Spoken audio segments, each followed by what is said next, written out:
네, 아주 잘 갔다 왔어요. 자리에 앉으세요. 아, 살아서 돌아온 걸 축하해요? 요즘 국제 정세가 살아남기가 쉽지가 않아요. 여러분들은 앙코르와트는 다 가보셨죠? 한 사람만 가보고 나머지는 안 가보셨네? 네. 네, 앙코르와트는 캄보디아에 있어요. 캄보디아. 캄보디아는 정말 아름다운 나라예요. 전 국토가 우리나라 1.8배 정도 되거든요.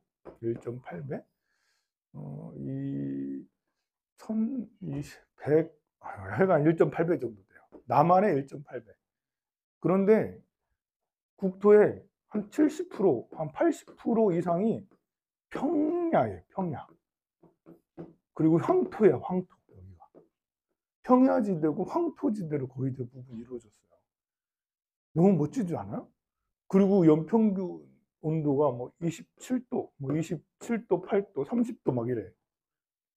덥긴 하지만, 덥긴 하지만, 농작물, 야, 농작물 완전 죽이지 않아요? 농작물 잘하는 거, 이 산모작이 가능해. 산모작. 전 국토가 산모작 가능. 황토, 전 국토가 황토. 늪지대가 많이 있긴 하지만, 그래도, 그래서, 야, 그리고 자연재해가 없어요. 자연재해가 없다. 지진이나 홍수, 해일 이런 거 없어요. 태풍 없어요. 태풍. 그 세계에서 태풍이 가장 많이 부는 지역이 세계적인 태풍을 몇 개가 있죠. 원래 사이클론이라고 부르는 거. 사이클론? 이건 어디에 있는 거죠? 인도 중심으로 해서 인도양으로부터 생겨서 미얀마로 가거나 인도로 가거나 뭐 이렇게 파키스탄으로 가거나 이런 걸 사이클론이라고 그래요. 그리고 허리케인, 허리케인은 이제 미국이죠. 미국 남부의 플로리다 이쪽이나 아니면 캘리포니아 이쪽이나 미국 남부 이쪽 대서양이나 태평양에서 올라오는 이런 것을 허리케인이라고 그래요. 태풍이죠. 태풍은 인도네시아 동쪽 연안에서 생겨서 거기서 일본으로 가거나 대한민국 가거나 중국으로 가거나 아니면 대만으로 해가지고 베트남 북쪽으로 가거나 여기에 피해 있는 나라가 있죠. 이나 태풍이 안 부는 캄보디아 안 불어. 여기는 그리고 우기가 있어요. 우기. 건기하고 우기만 있어. 우리나라는 사계절이 뚜렷하지만 여기는 건기와 우기가 뚜렷해요. 건기는 뭐 12월부터 뭐 4월, 5월까지. 우기는 5월부터 한 10월까지. 그러니까 우기가 덥다고 하나 8월, 9월이 덥다고 하나 하루에 한 번씩 비가 오는 거예요. 스콜로 쭉 비가 내리는 거야. 그래서 비 내리면 한 번씩 시원해요. 이렇게 훌륭한 땅이죠. 너무 훌륭하지 않아요? 그런데 국민소득, 1인당 국민소득 2022년 기준 1,700달러. 1,700달러. 이 나라가 1970년대, 80년대는 이 1인당 국민소득 측정 불가. 측정 불가. 왜냐하면 폴포트 시절에 화폐를 없앴어요. 근데 국가에서 있던 화폐까지 없애고 그럼 어떻게 먹고 사느냐? 물물교환하래. 자급자족. 자급자족 또는 배급받고 자급자족하고 물물교환하고 이랬던 때가 있어요. 이게 바로 킬링필드라고 불리는 시절이잖아요. 이때는 세계에서 제일 가난한 나라. 그러다가 1990년 이후로 조금씩 상승해서 지금은 세계에서 뒤에서 30번째를 넘어선 나라. 뒤에서 지금 한 40번째, 50번째 돼요. 이보다 더 가난한 나라가 있어요. 미얀마 같은 나라도 가난하고 몇 많습니다. 아주 우리보다 더 가난한 나라. 이제 그래도 대한민국 사람들은 이제 경제 성장을 많이 이뤄서 국제적으로 굉장히 많이 알아줘요. 어디 가나 대한민국이 이제 많이 알아주죠. 대한민국은 우리나라는 이제 외교부가 있고 또 내무부라고 해야 되나? 외교부가 따로 있잖아요. 미국은 외교부가 따로 있을까요, 없을까요? 외교부 장관이 있을까요, 없을까요? 외교부 장관. 미국은 외교부 장관이 따로 있을까요, 없을까요? 없으니까 물어보는 거잖아. 눈치 딱 때려야지. 간부 살리면 눈치 딱 일꾼은 없어. 없어. 네. 미국은 외교부가 없어요. 그냥 국무부 장관이 해외에 가요. 그러니까 국무부 장관이 해외에 가면 거의 뭐 대통령 그 다음급 취급받아요. 왜냐하면 국무부가 외무부랑 같은 거니까. 그럼 미국은 왜 그럴까요? 전 세계가 그냥 우리나라인 거예요. 미국. 전 세계에 일어나는 일이 다 미국 책임이라고 생각하는 거예요.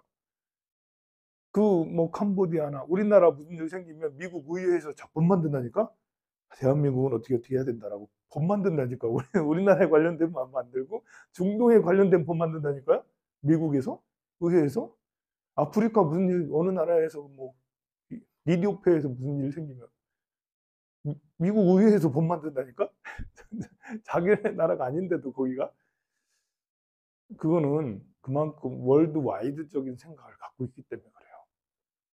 또 그만큼 역할을 또 하고 국제적 위상이 또 그만큼 되잖아요. 세계에 그만큼 큰 파워를 가지고 있잖아요. 우리나라는 그만큼 큰 파워를 갖고 있지는 않아요. 하지만 이제는 더 이상 우리나라의 문제만 가지고 왈가왈부해서는 안 돼요. 우리나라 사람들도 해외 탑픽 뉴스들을 늘 체크를 하면서 어떤 일이 일어나는지를 다 그 소식을 접해야 되는데 우리나라 언론은 우리나라 것도 제대로 전달을 제대로 하지 않아. 우리나라 것도 너무 편파적으로 전달을 해서 세뇌 교육을 시켜요. 그래서 어른들하고 60대 이상의 어르신들하고 20, 30대, 30, 40대 서로 생각이 너무 다른 거예요. 60대 이상의 어르신들이 듣는 채널들은 기존의 중앙방송들. 40대, 50대는 그래도 80년대, 90년대 그런 시대를, 민주화 시대를 겪었기 때문에 정부가 거짓말을 많이 한다는 걸 알아. 그래서 관심을 가지고 이건 아닐 수도 있는데 라면서 뉴스를 검색을 해. 찾아봐. 그래서 40대, 50대는 또 생각이 다른 거예요. 진실에 접근하려는 사람이 더 많아져. 또 20, 30대는 또 달라요. 20, 30대는 사실 또 엄청 복잡해. 보수적인 애들도 많고 또 진실을 접근하려는 애들도 많고. 이게 전부 다 언론 상황들이 편파적이기 때문에 생긴 일이에요. 좀 더 월드와이드적으로 세계적으로 이렇게 놓고 보면 우리가 더 진실에 더 접근할 수가 있어요. 그중에 캄보디아의 정치는 진짜 배워볼 만해요. 베트남도 마찬가지고. 앙코르와트는 여러분들 앙코르와트 갈 때 간 사람도 있고 안 간 사람도 있는데요. 갔다 온 사람 중에서도 편이 많이 갈려요. 명성만 못하더라. 명성은 자자한데 대단한데 명성만 못하더라. 그런 사람은 대부분 패키지로 가요. 패키지로 가면 명성만 못하게 돼요. 왜냐하면 앙코르와트는 유적지예요. 유적지. 유적지 중에 가장 찬란하고 아름다운 데가 어디겠어요? 유럽 가보세요. 유럽. 성당. 성당 같은 데 가보세요. 진짜 금으로 떡칠을 했어요. 그 엄청나게 많은 시설 투자를 해가지고 수백 년 동안 성당을 지었는데 아직도 덜 지었대. 그렇게 하고 있는 게 성당이에요. 돈이 얼마나 들어가고 하는, 제국주의 자본이 엄청나게 들어갔죠. 거기에 비해서 앙코르 왓은 이렇게 숨겨졌다가 다시 드러난 지가 이제 600년 정도 하고, 그냥 사람에게 잊혀졌다가 다시 드러났어요. 다 허물어졌죠. 또 일부 복원을 했는데 복원도 형편없어. 그러니까 완전히 폐허야, 폐허. 폐허를 둘러보면서 패키지로 다닌다? 이건 재미가 없는 거예요. 그리고 여기는 또 날씨가, 이 새벽하고 저녁에, 아침, 오전 9시 이전, 그리고 오후 4시 이후, 이때는 다닐만 하고 괜찮은데 10시, 11시부터 해서 이제 오후 2시, 3시까지 이때 다니면 욕 나와요. 이 유적지 아무리 데리고 다녀도 감동이 전혀 없어요. 그러니 이렇게 갔다 오면 남아있는 게 별로 없어요. 근데 자유여행으로, 배낭여행으로 한 3일 여기, 한 3일 이상 머물면서, 호텔에 머물면서 새벽에 딱 일찍 일어나서 앙코르와트 그 일출 같은 거 보고, 저녁 일몰 같은 거 보고, 또 바이온 앙코르 톰 같은 데 가가지고 바이온 상 막 다 무너졌지만 얼굴들이 막 부처님 얼굴이 사면에 있는 거 있잖아요. 그런 것들을 다 감상하고 1시간 정도 거기 우두커니 앉아가지고 있다 오고, 또 무슨 타프롬이라 해가지고 그, 그 나무가 그 열대 우림이 막 이렇게 그 절의 사원들을 막 뚫고 올라가가지고 막 무너지게 하는 이런 게 있거든요. 영화에서 다 나오잖아요. 여러분들 다 봤을 거예요, 영화에서. 그런 것도 그냥 패키지로 보면 감동이 별로 없어요. 와, 신기하지. 패키지는 감동이 아니고 신기해. 오, 신기하네? 신기하네? 신기하네? 그냥 오는 거야. 근데 자유여행으로 오면 자연과 인간과의, 이제 인공과 자연과의 그런, 어떻게 보면 좋아하고, 어떻게 보면 서로 자연이 무너뜨리고, 자연 앞에 별 수 없다. 이 문명이라는 게. 등등의 이 버려진 폐허, 이것을 다시 되돌리려고 이렇게 유적을 새로 이제 복원하는 그런 과정에 있는 캄보디아. 캄보디아가 자연환경이 그렇게 덥지만 좋으면서도 아픔이 있는 땅이잖아요. 정말 대학 킬링필드란 대학살이 저질러진 그런 지역이기도 했기 때문에 여기에 자유여행을 하면 그냥 보는 게 아니라 역사 공부도 해야 될 거 아니에요. 크메르 루주, 크메르 루주, 크메르군, 크메르족인데요. 크메르, 1000년 전에 크메르는 인도 차이나 반도 전역을 다 통솔하고 제일 영역이 넓은 큰 땅을 가진 제국이었어요. 그런 제국이기 때문에 앙코르와트를 건설할 수가 있었던 거예요.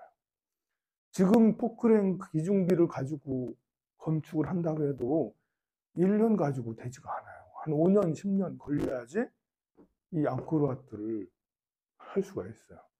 앙코르와트가 사면으로 이렇게 막 이렇게 돼 있는데 해자가 중간에 여기 뒤에 많이 또 있고, 이게 1.8km인가요? 1.5km, 1.8km 쭉.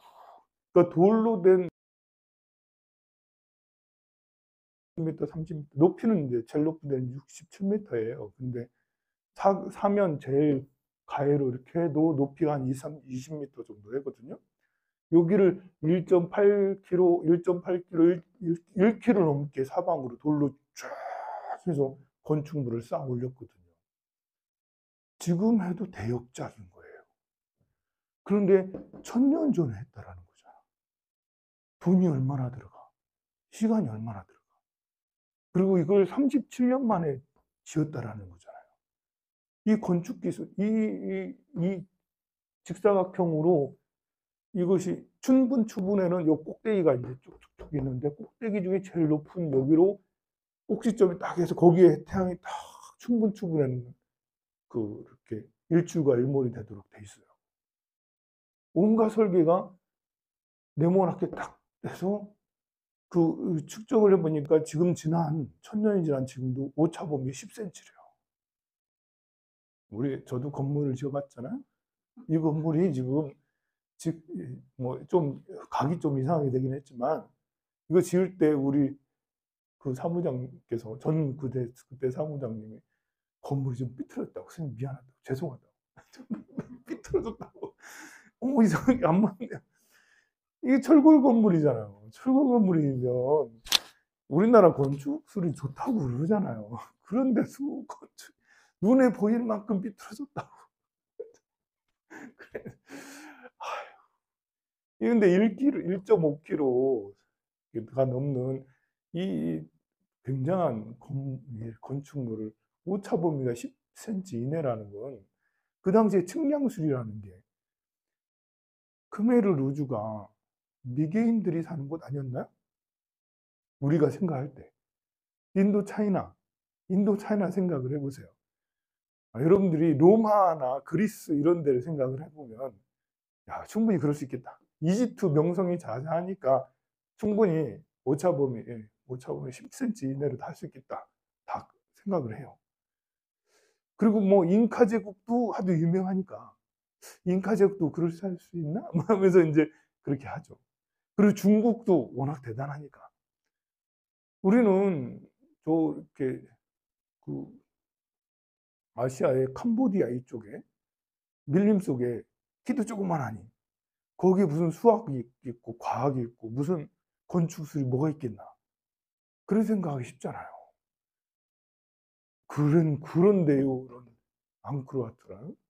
그리고 이런 앙코르와트는 거기에 대표적으로 가장 큰 것이라서 유명하지, 이게 앙코르와트 이런 것이 건물 하나만 툭 하고 그런 게 아니라는 거예요. 이 주변의 사원들이 100개 이상의 사원들이 있어요. 더 많았겠죠. 이 많은 사원들, 그러니까 왕들은 여기 이제 크메르 왕들이죠. 크메르의 왕들은 권력을 다 세워서 자기가 이제 그 불교도인 사람들도 있고, 그리고 이제 힌두교인 사람들도 있어요. 힌두교가 처음에는 많았어요. 이런 힌두교를 갖고 있거나 불교를 갖고 있거나 모두 다 불사의 진심이었어요. 그러니까 본인들이 왕인데 나라를 다스리려면 하늘에 있는 신들의 세상을 땅의 세계로 꼭 만들어야 된다. 우리 불교로 말하면 불국토를 구현해야 된다. 라는 그런 생각들을 다 가지고 있었어요.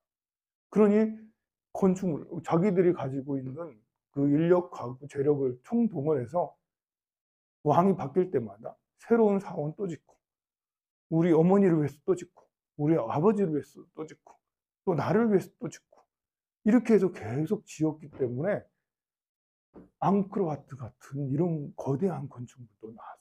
최대 이제 크메르 제국이 제일 컸을 때, 그리고 또 자야바르만, 이때는 수리아 바르만 시대고, 자야바르만 시대에도 역시 엄청나게 많은 건축물들을 지었죠.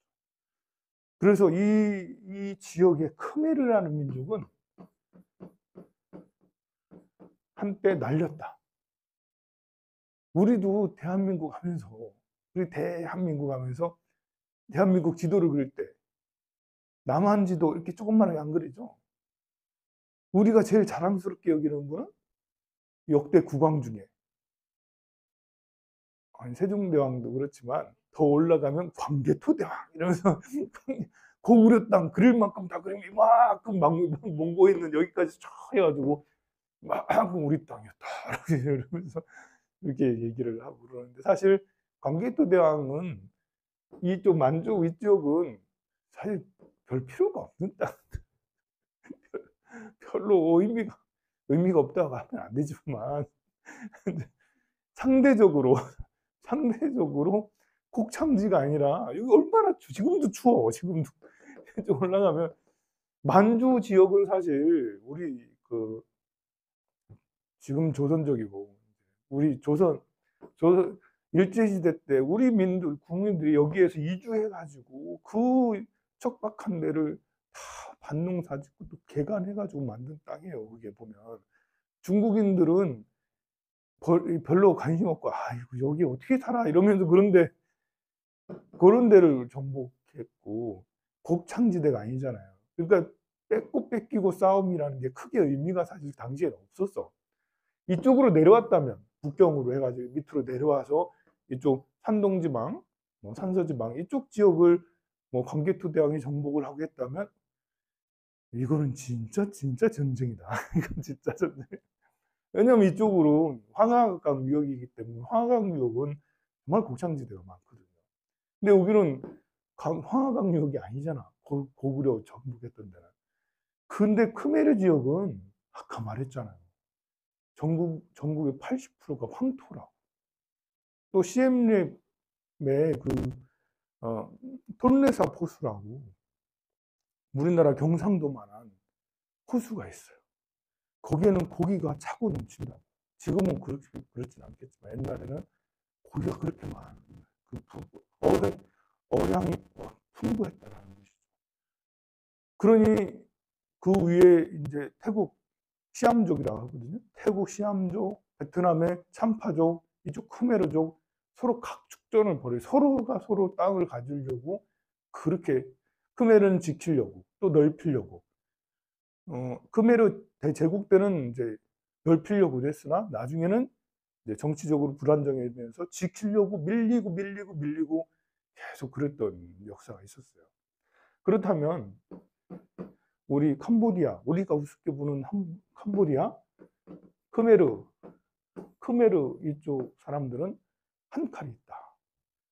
우리도 대한민국 정신 한결에 배달의 민족 이러면 한민족 정신이자 뭐 2002년 4강까지 딱 하고 그리고 경제력 지금 10위까지 딱 간 그런 저력. 이런 크메르인들도 옛날에 다 해봤다. 근데 이후로 14세기에서 15세기 이후로 계속 내리막길을 간 거예요. 그러다가 나중에 이쪽 태국과 베트남 참파족 계속 밀리고 땅이 밀리고 더 좁아지고 이렇게 위기 없어지기 일촉즉발이었어. 없어지기 바로 직전에 어떤 일이 생겼냐? 서양의 팽창주의. 영국에서 전 세계에 막 다 식민지 만들어. 그러자 프랑스도 우리도 식민지 만들어야지 해가지고 캄보디아에, 베트남 이쪽으로도 진출을 하고 있을 때요. 그럴 때 캄보디아에서 우리 더 이상 못 살겠어요. 우리 좀 보호 좀 해주세요. 프랑스에게 요청을 한다니까요. 우리 좀 보호해달라고 요청을 했어. 우리도 그러려고 했던 적이 있어요. 대한민국도.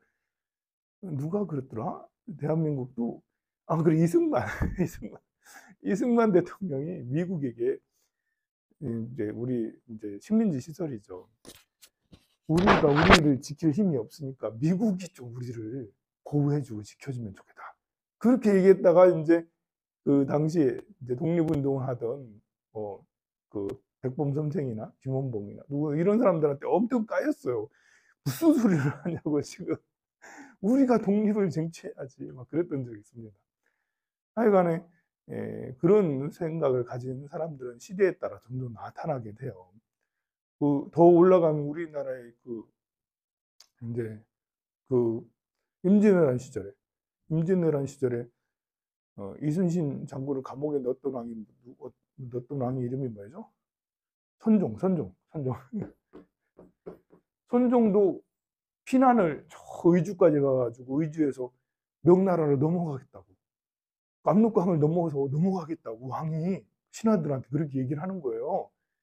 아니, 망명을 하는 거잖아요. 아직 의주에서 완전히 다 먹힌 것도 아닌데 무서워가지고 자기 아들한테, 광해군한테 네가 내 대신 왕 좀 해라 이제 해가지고 이제 분교라고 해가지고 서로 나눴어요. 그리고는 본인은 명나라에 망명을 하려고 했다니까요. 신하들이 엄청 말렸어요. 왕이시여 그런 거 아닌데 옵니다라면서 엄청 말렸어요. 우리는 명나라 큰 형님이니까 명나라의 속국이라고 생각을 했는가 봐. 선종이 아니라 선종.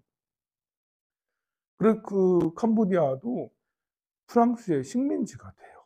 프랑스는 보호해주기 했지만 식민지가 되는 거죠. 그러다가 이제 나중에 세계가 민족 자결주의도 있고 또 이제 그 뭐 식민지를 다 베어내게 되잖아요. 나중에 서양에서. 그러다가 독립을 1953년인가요? 우리보다 훨씬 늦게 독립되죠. 독립이 되는데 이야기하면 좀 길어요. 긴 이야기는 좀 줄이고. 사실 이야기 다 하면 재밌긴 한데 여러분들이 관심을 가지려나 모르겠어. 그러다가 이제 나중에 쿠데타가 일어나요. 쿠데타.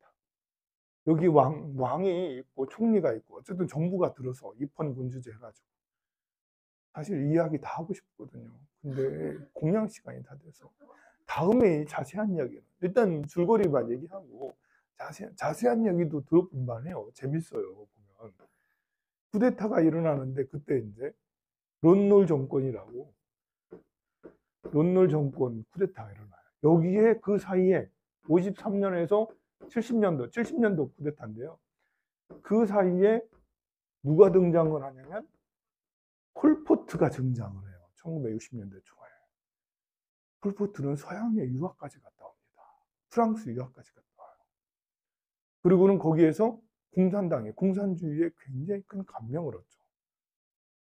그리고는 이제 대학에 진학을 하려니까 공산주의에 감명을 너무 받아서 그런지 공부를 못해.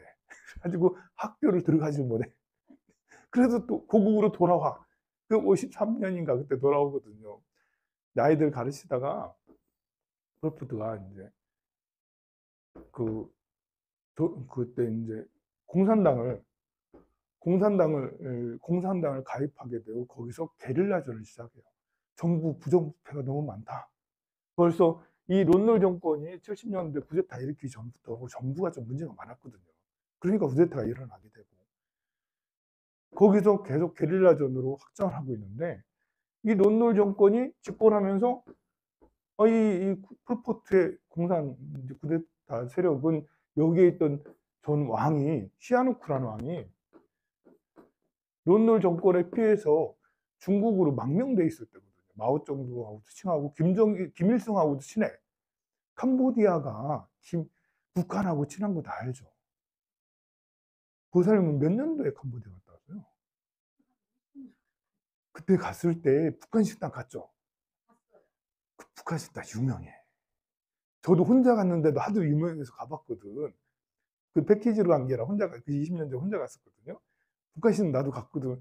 정말 예쁘시더라고. 반갑습니다 하시는데, 야, 북한 식당에 그 보살님들, 그 청년들, 정말 지금도 잊혀지지 않을 정도로 강한 인상이에요. 우리 한국 사람들 다 가가지고 얼마나 다 박수치고 얼마나 행복했는데 가가지고 캄보디아 가면 북한 식당 가는 재미가 양그릇보다 더 재미있어요. 아닌가요? 안 그랬나요? 공연하고 북한 사람들 만날 수 있지. 지금은 소금도 못 보죠. 북한 사람들하고 얘기도 할 수 있었다니까. 서빙하던 사람들하고. 어쨌든 그게 다 시아누쿠 국왕이 공산적인 생각을 가지고 있고 마오쩌둥하고도 친하고 김일성하고도 친했기 때문에 그래 된 거예요. 이 시아누쿠 국왕이 이 쿠데타 정권을 반정부라면서 폴포트를 밀어달라라고 전국 국민들한테 얘기를 한 거예요. 어디 가나 왕은 추앙을 받죠. 잘못해도 추앙받는 게 왕이에요. 선조 엄청 잘못했는데도 국민들은 막 선조 훌륭하다고 다 그러잖아요. 고종 황제 완전 나라를 잃어버린 그런 군주인데도 1919년도 3.1운동이 일어난 것도 고종 황제가 죽어가지고 독살당해서 국민들이 우리 왕이 죽었다 그러면서 이제 모두 다 침통해서 그때 당시 3.1운동도 일어나고 그렇게 한 거거든요. 그런 것처럼 왕이 폴포트를 지원하라 이러니까 폴포트 이쪽 공산당 세력이 엄청 성장하게 되고 결국은 75년도에 론놀 정권을 물리치게 돼요. 그리고 폴포트가 등장을 하죠. 75년도에 4년간 79년까지 이때 폴포트는 완전한 공산국가를 만들겠다라는 서원을 세우고, 폴포트도 서원을 세웠어요. 히틀러가 괜히 그렇게 했겠어요? 히틀러는 나름대로 이 나치즘에 꽉 차 있었어요.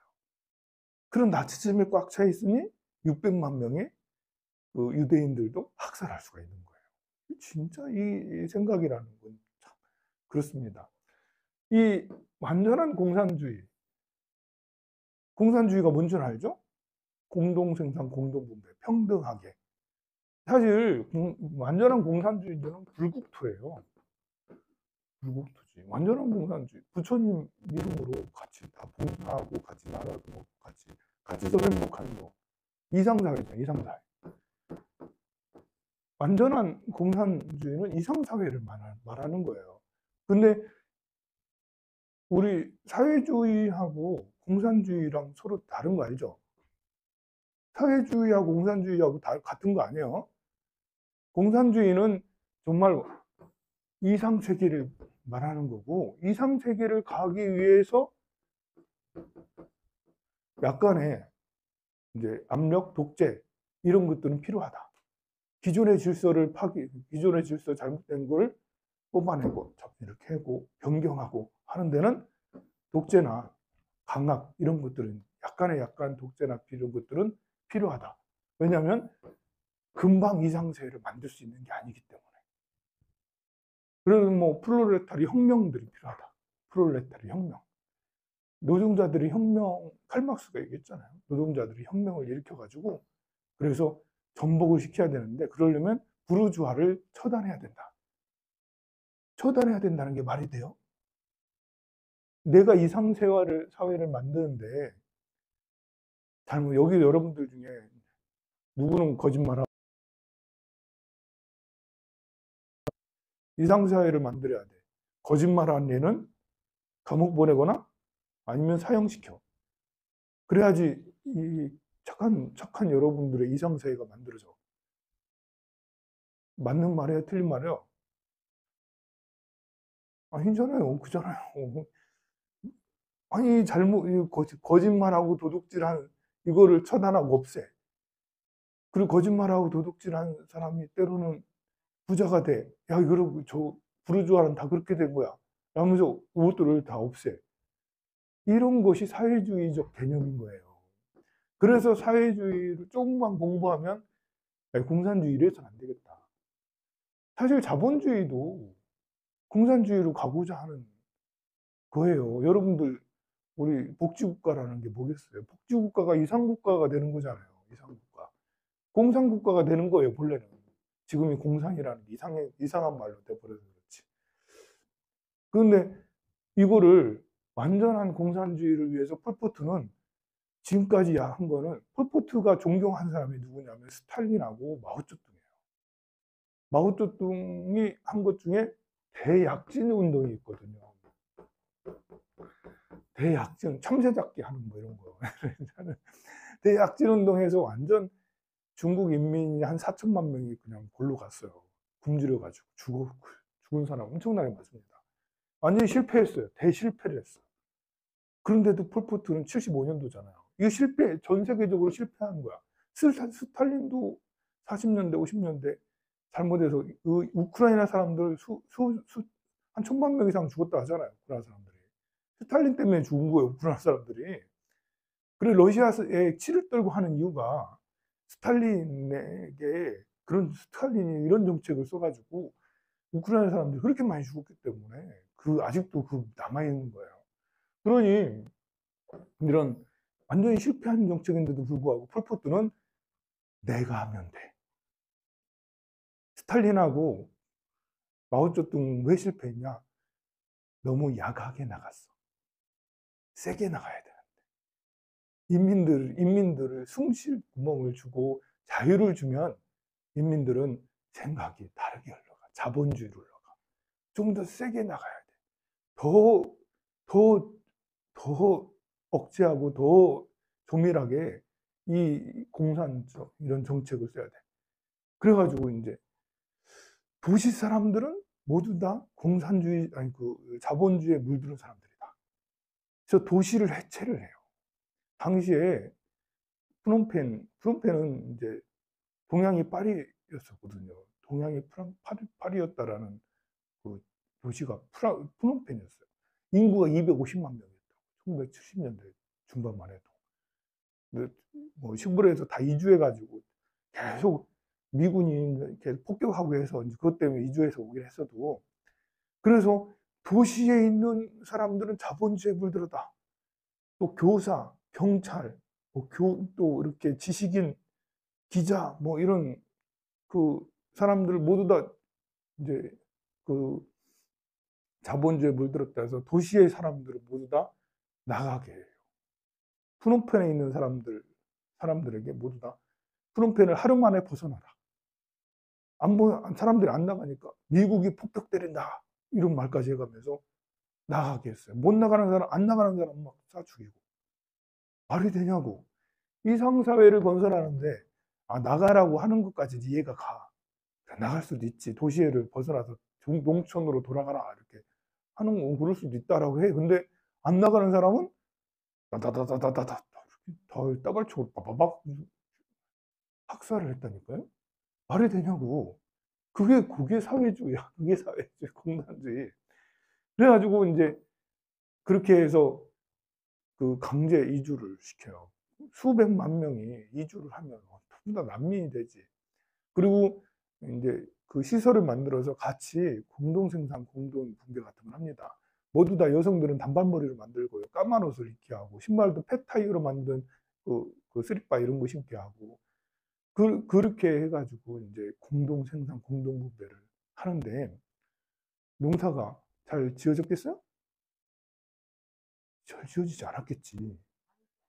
그 사람들이 자기 게 아니어서 그런지, 강제로 시켜서 그런지, 일을 제대로 안 했는지, 나중에는 이 곡창지대, 캄보디아 대단한 곡창지대에서 쌀이 부족해지는 현상이 일어나요. 그래서 나중에는 물물 교환까지 못하게, 배고픔까지. 아니, 화폐를 없앴다니까요? 이거 완전한 공산주의를 위해서 화폐를 없앴어. 그리고 지식인을 검열을 하기 위해서 안경 쓴 사람은 다 죽였어.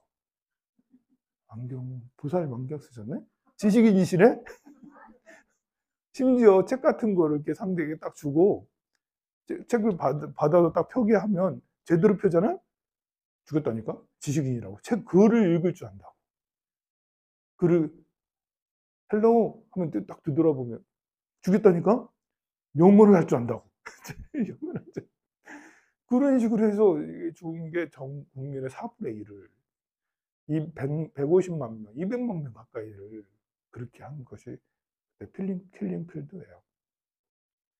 그게 4년밖에 집권하지 않았거든요. 40년 했으면 공산국가를, 완전한 공산국가를 이뤘을까? 그래가지고 이 주 역할을 누구에게 시켰냐, 그렇게 죽이는 역할을. 물론 이제 60년대부터 같이 공산 걸 했던 같은 동지들하고도 했겠지만, 아이들에게 교육을 시키는 거예요. 이제 10살, 13살, 12살 이런 아이들에게 사상교육을 시키는 거예요. 완전한 이상주의, 공산주의. 얼마나 훌륭해.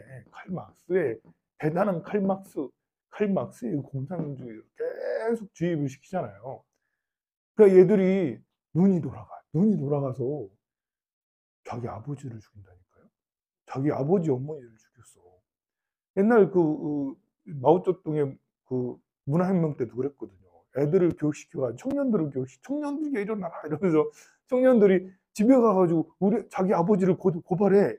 그래서 인민재판 시키고 막 그랬거든. 여기도 그 이상의 일들이 벌어졌던 곳이에요. 그러나 그 정권은 오래가지 않습니다. 중국은 오래가죠. 지금도 나와요. 지금도 이제 공산주의고, 마오쩌둥은 자연사한 거지. 뭐 이제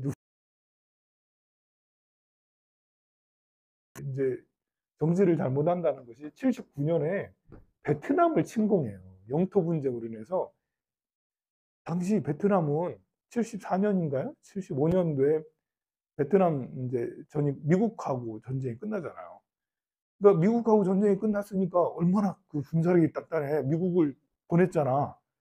미국을 보내고 남북을 통일한 그런 군사력을 가진 베트남을 우리랑 좀 안 맞는 영토 분쟁이 약간 있다고 베트남을 침공한 게 폴포트예요. 완전 바보 아니에요? 국제 감각이 아무것도 없잖아. 그랬더니 베트남이 가만히 있겠어요? 그 군사력으로 슝 밀고 들어와서 그냥 물밀듯이 밀고 들어와가지고 폴포트 정권을 무너뜨리고 베트남 정부를 베트남이 캄보디아를 속국을 만들죠. 그래서 10년 동안 베트남 여기를 지배를 해요. 그때 베트남이 미국하고 사이가 안 좋잖아요. 그러니까 미국에서 계속 베트남을 견제하기 위해서 여기서 쫓겨난 폴포트 지원해 줍니다. 그 대학살을 벌인 폴포트 게릴라군을 뒤에서 계속 지원해 줘요. 무기 지원, 또 뭐 식량 지원, 돈 지원 계속 지원해 줘요. 미국도 참 그래요. 이렇게 이번 이스라엘 2.8 전쟁하는 거 봐요. 이거 누가 봐도 학살이잖아. 그런데도 이스라엘 잘못하는 거 없다. 할 만하니까 하는 거다. 계속 실드 쳐주고 있잖아. 이게 폴포트 정권, 폴포트 이 사람한테 지원해주면 안 되는 거거든요. 그런데 베트남하고 관계가 좀 그렇다면서 이 폴포트를 지원해 주는 거예요. 그런 일들이 비일비재해. 미국이 잘하는 것도 있고요. 잘못하는 것도 있는데 우리나라한테는 잘한 것도 많죠. 근데 잘못하는 것 중에 하나는 이게 미국은 이념 전쟁으로 생각하는 거예요. 아, 이념보다는 폴포트도 공산주의인데 근데 베트남이 싫으니까 폴포트가 게릴라전을 하니까 뒤에서 계속 한 거잖아요. 그러자 베트남에서는 자꾸 저 폴포트 저거 골치 아프네 이제. 그래서 이 폴포트가 어떤 만행을 저질렀는지 국제사회에 고발하기 시작한 게 베트남 정권에서 한 거예요. 우리는 이제 미국의 훌륭한 기자가 나타나서 참 이 베트남의 이 폴포트에서 한 킬링필드를 다 했는갑다 생각하지만 사실 그게 아니고 베트남에서 자꾸 폴포트를 지원해 주니까 이것들을 베트남 정부에서 폴포트 한 만행들을 국제사회에 다 고발을 하는 거야. 결국 미국은 폴포트 지원을 끊죠. 그리고 폴포트는 계속 이제 중국에게 또 지원받고 그러다가 폴포트는 1998년에 죽습니다. 79년에 79년에 정권을 내려놓고 또 도망가서 계속 게릴라전을 한 거예요. 90년대 후반까지 이 정부가 폴포트 이 정부가 그러니 캄보디아 사람들은 어떻겠어요? 폴포트가 살아있는 한 그를 배우지 말아야겠다. 폴포트가 다시 재집권하면 지식인 다 죽일 거 아니에요, 다시. 말이 돼요? 우리 대한민국이 이만큼 온 거는 교육 때문에 이렇게 된 거거든요. 그런데 캄보디아 사람들은 학교를 가면 안 되겠다. 글을 읽으면 안 되겠다. 교육을 받으면 안 되겠다. 은연중에 우리 아버지, 어머니, 할머니, 친구들이 글 읽는다는 것 때문에 죽었잖아. 그러니 이 사람들이 갖는 불안감은 상상을 초월하죠. 게다가 지금 이제 훈센이라는 총리가 38년 동안 집권해온 독재국가거든요. 이 훈센이 38년 동안 계속 일당 독재를 하고 있어요. 훈센은 누구냐? 폴포트의 지휘관 중에 하나였어요. 폴포트의 지휘관 중에 한 명이 폴포트가 가고 나니까 베트남하고 손잡고 본인이 집권을 해서 지금까지 장기 집권해서 베트남 인민들의 고열을 쪽쪽 빨아먹고 자기 가문이 엄청 큰 부를 쌓고 훈센의 아들 훈마넷에게 작년에 정권을 이양해 줬어요. 세습해 준 거지. 이렇게까지 하니 비록 훈센은 교육을 장려를 하긴 해죠. 공부하라고 해. 도로도 깔아주고. 그러나 이제 국가의 이권들은 모두 다 해외에 다 팔려나가고 하여간 장난이 아닙니다. 부정부패가. 근데 국민들은 어떻겠어요? 폴포트가 다시 돌아올지 몰라. 다행히 폴포트는 98년에 편안하게 죽었습니다. 폴포트는 죽을 때 인터뷰를 했는데요. 자기는 잘못한 거 하나도 없다고 얘기합니다. 눈을 턱 선명하게 뜨고는 잘못한 거 없고 나는 할 일을 했다. 해야 될 일을 했다. 라고 했고요. 폴포트의 장군들 한 서너 명 있습니다. 나중에 군사재판 그렇게 미루다 군사재판도 안 할 뻔했어. 근데 어쩌다 미루다 1910년, 2010년대인가요? 언제 하긴 했어요, 군사재판을. 거기에 그 군사재판 받은 그 폴포트의 그 왼팔, 오른팔 이런 사람들이 있거든요. 이 사람들도 그 신문할 때 기록이 자기들 잘못한 거 하나도 없다. 자기들은 당연한 걸 해야 될 일을 했다. 라고 그렇게 얘기를 했어요. 이거 뭐냐고. 이들은 참회가 없냐? 참회를 안 하냐? 하여간에 이제 이런 나라,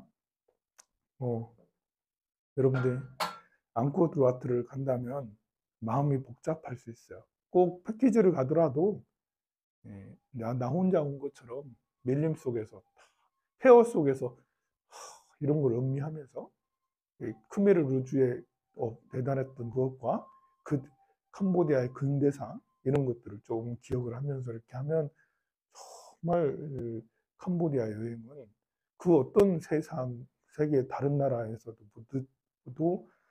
느끼지 못한 진한 감동 내지 또 다른 찡한 것을 얻을 수 있습니다. 성불하세요. 네.